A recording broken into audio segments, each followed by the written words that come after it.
Salut, je m'appelle Ralphine et voici mon témoignage. Je suis née à Keene et je suis de Belgique de base. Mais avant d'habiter en Belgique, on a habité en Allemagne avec ma famille. On a habité donc avec mes deux parents, mon petit frère et un cousin. Mon grand frère, on l'avait encore laissé à Keene, il ne nous avait pas encore rejoint. Alors étant petite, j'étais très proche de mon petit frère et j'étais très proche aussi de mon cousin qui avait bien une dizaine de différences d'années avec moi. J'avais une enfance tout à fait normale et on était très proches. Ce qui s'est passé malheureusement, c'est que dès mon jeune âge, quand j'ai eu 7 ans, j'ai connu un viol de la part de mon cousin. Et en fait, la nuit où ça s'est passé, de manière répétitive, j'étais tellement en fait dans le stress, j'étais tellement chamboulée en tant que petite que j'avais juste prié dans mon cœur que le Seigneur puisse faire en sorte qu'il puisse partir le lendemain. Et en fait, ce qui s'est passé, c'est que le lendemain, il y a une dispute qui a éclaté avec mon père et il est directement parti. Et à partir de là, moi en tant que petite fille, j'avais l'impression que Dieu m'a répondu tout simplement et que c'était la fin de mes soucis. Mais en fait, c'était malheureusement le début d'une ouverture que j'ignorais. Parce qu'en fait, suite à ça, j'ai eu une grande colère qui a commencé tout doucement à s'alimenter en moi, surtout en fait au début de mon adolescence. Donc au moment en fait où on est venu habiter en Belgique, j'ai eu une grande colère envers ma famille. J'ai eu une grande colère envers mon père parce qu'en fait mon cousin était du côté de mon père. Donc j'avais énormément de mal en fait à rester proche de ma famille, famille directe comme aussi famille un peu plus éloignée, donc cousin, cousine, oncle. Et en fait arrivé en Belgique, c'est là où j'ai commencé en fait à créer, on va dire un peu mon entourage. J'ai fait la connaissance de pas mal de copines et j'ai quitté la maison familiale assez tôt, à savoir au début de ma vingtaine, pour tout simplement en fait m'éloigner de ma famille. Et j'avais cette colère, j'avais ce mépris pour ma famille, pour plusieurs choses qui s'étaient passées et entre autres en fait le viol que j'avais subi, pardon. Et en fait, au moment où ça s'était passé aussi, j'avais fait complètement un blackout le lendemain. C'est-à-dire que vu que pour moi, il était parti, j'avais complètement enfoui ça et je ne voulais pas en parler ni rien. Et en fait, au moment où j'ai commencé à habiter seule, forcément, j'ai commencé à avoir de plus en plus de contacts avec les hommes. Euh, j'ai commencé à des relations et malheureusement, ça n'a pas toujours abouti. Et il y a plusieurs comportements que j'ai eus durant ces relations-là, comme le fait d'avoir du mal à mourir, le fait d'être tout simplement renfermée, timide, tous ces éléments-là en fait qui venaient de ce que j'avais vécu, mais qu'à ce moment-là, je ne comprenais pas. Et en fait, il faut savoir que au début du coup de mes études, j'étais tiraillée entre faire mes études et continuer, on va dire, mon petit début que j'avais commencé dans le mannequinat. J'avais des grosses opportunités qui s'ouvraient à moi, mais je ne savais pas si je voulais prendre ce chemin-là ou continuer les études. Et donc du coup, même au niveau de mes études, ça commençait tout doucement à tirailler et je ne savais pas exactement où je devais aller, ce que je devais faire. À côté de ça, j'étais énormément entourée de copines, les sorties, etc. Vous connaissez, hein, boîte de nuit et tout. Donc j'étais vraiment en fait tiraillée de tous les côtés. Je ne savais pas trop où je devais aller, mais je savais que j'avais vraiment envie de me rapprocher de Dieu. Et en fait, ce qui s'est passé, c'est que déjà Dieu a fait en sorte qu'il y ait des personnes qui s'éloignent de moi, des personnes avec qui j'étais très très proche, tellement proche en fait que ce qu'on se disait, c'est ce qu'on faisait. Et si on décidait par exemple de croire ou de ne pas croire en quelque chose, on le décidait ensemble. Et il a fait en sorte que je puisse plus spécialement m'éloigner d'une personne, même pas m'éloigner en fait, tout simplement il a fait en sorte que la personne du jour au lendemain arrête de me parler. Et en fait, c'est à partir de ce moment-là que mon chemin, on va dire, a commencé. À travers une amie qui était dans mon école, j'ai connu assemblée. Euh, une assemblée qui, dans un premier temps, semblait être une église plein d'amour, mais aimante. Mais en fait, je m'étais lancée dans une église qui basait ses doctrines pas sur la Bible, mais sur des brochures d'un prophète. Et donc, du coup, on peut dire que j'étais dans une sorte de secte. J'étais complètement coupée. Et je voulais en fait tout simplement, tellement j'avais soif de Dieu, je voulais me racheter, on va dire, auprès de Dieu par mes actes. Donc j'avais arrêté de m'habiller d'une certaine manière, j'avais arrêté d'aller en boîte, etc.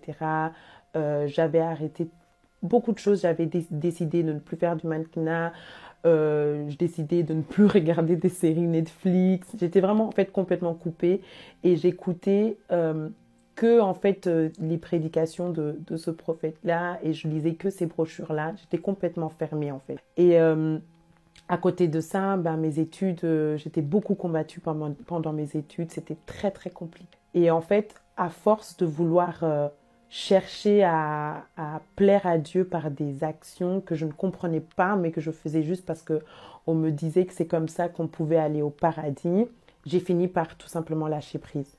Donc au bout de 3 ans, j'ai lâché prise. Je suis retournée dans le monde. Donc j'ai repris des mauvaises habitudes, etc. Et en fait, c'est pendant le Covid, en 2020, que moi j'ai eu ma délivrance. Parce qu'en fait, pendant le confinement, j'ai eu l'occasion de prier avec ma tante. Et en fait, j'ai eu ma prière de délivrance. Et c'est vraiment à ce moment-là, en fait, que mon chemin avec Dieu a commencé. Pour revenir à mes études, donc en fait, pendant mes études, j'avais énormément de difficultés d'avancer parce que tout simplement, j'étais tiraillée par rapport à ce qui se passait en moi. Le fait d'être très prise dans l'assemblée dont j'ai parlé tout à l'heure. Donc du coup, c'était très très très difficile pour moi d'avancer et j'étais très combattue parce que ben, Dieu, tout simplement, il avait un plan pour moi. Alors, j'ai commencé, donc gloire à Dieu, j'avais terminé mon bachelor. Et en fait, je voulais vraiment faire mon master. Enfin, au départ, je ne voulais pas vraiment le faire. J'hésitais beaucoup et en fait, j'ai vraiment senti que Dieu m'a dit qu'il a su m'aider donc, pendant mon bachelor, donc que je devais continuer mon master. Et en fait, donc, au moment où je commence mon master, c'était le moment donc, où j'étais aussi retournée dans le monde.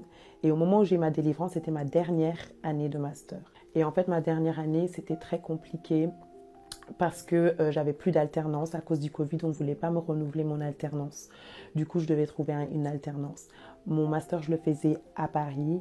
De base, comme je vous ai dit, je suis de Belgique, Liège plus précisément. Et du coup, j'avais cherché un boulot qui rentrait, on va dire, un peu dans le secteur dans lequel je faisais mon master, qui était à Bruxelles. Et du coup, je devais faire les allers-retours entre Liège, Bruxelles, Paris. J'étais énormément combattue à ce niveau-là. Tous les jours, en fait, j'avais une galère. Tous les jours, il y avait un train qui n'allait pas, il y avait un train qui était annulé, il y avait mon car qui s'arrêtait en pleine route et que j'arrivais à des 1h, 2h du matin. C'était vraiment plus possible. Et dans tout ça, ben, moi, je continuais la prière, etc. Mais c'était très compliqué. Pendant ces moments de prière, il y avait des choses qui remontaient à la surface, dont du coup ce que j'ai subi quand j'étais petite, à savoir mon viol. Et ça revenait à la surface et le Seigneur me demandait de témoigner par rapport à ça. Mais j'arrivais pas, il y avait un blocage. Et il y avait un blocage parce qu'en fait, il y avait un manque de pardon. J'arrivais pas à pardonner à ma famille. Et je ne réalisais pas en fait que les comportements que j'avais, que ce soit avec mon père, que ce soit avec ma mère ou même avec les hommes en général, c'était vraiment dû à ça en fait. Donc du coup, j'étais beaucoup plus, on va dire, concentrée un peu plus sur les études. Et ce qui s'est passé en fait à l'été 2021, c'est qu'il y a eu les inondations à Liège. Ce jour-là, on était bloqués, moi, ma mère et mes neveux à la maison. Pendant plus de 24 heures, on était bloqués dans la maison. Il y avait, la maison, elle a été complètement inondée. Le niveau de l'eau est arrivé quasi jusqu'à la moitié du premier étage, en fait. Donc, on était à 2 doigts de loger sur le toit. tellement que l'eau n'arrêtait pas de monter. Et gloire à Dieu, on a su sortir de la situation. Il y a eu des pompiers qui nous ont secourus. Et en fait, mes parents, ils ont complètement en fait perdu leur maison. Ils ont complètement perdu tous leurs biens. Il faut savoir que ça s'est passé à 3 semaines avant le dépôt de mon mémoire. Du coup, je comprenais pas. Je me disais, mais Seigneur, qu'est-ce qui se passe? À chaque fois, par rapport à mes études, il y a des blocages. Quand c'est pas l'alternance, c'est au niveau des transports. Quand c'est pas les transports, c'est au niveau du dépôt de mon mémoire. Là, je suis quasi arrivée à la fin, mais j'arrive pas à me concentrer parce qu'on nous avait logés dans des hôtels, etc. En attendant, c'est très compliqué. Moi, de base, j'étais en appartement, mais avec le Covid, je suis revenue chez mes parents. L'entente avec mes parents, c'est pas top. J'arrête pas de recevoir dans les prières que je dois pardonner à ma famille, mais je n'y arrive pas. Il y a trop de choses qui se sont passées. En fait, j'étais complètement bloquée. Et en fait, il faut savoir qu'en attendant, du coup, vu que j'avais trouvé un travail et que j'avais plus d'alternance, c'est moi qui devais financer mes études. Grâce, on va dire, à la situation qui s'était passée avec le Covid, les demandes de paiement ont toujours été avancées, en fait, ont toujours été, reculées. Donc, j'avais eu du temps, entre guillemets, pour rassembler un peu d'argent, mais ce n'était pas assez. Et en fait, au lieu auquel je travaillais, donc ma manager, elle m'a envoyé un message, elle m'a dit, écoute, il y a une association de travail, si tu veux, tu peux t'adresser à eux par rapport à ce qui s'est passé avec ton inondation. Au départ, je n'étais pas intéressée, je me suis dit, moi j'ai mon mémoire ici à faire, je ne comprends pas pourquoi on me demande de commencer à parler à une association, j'ai pas le temps.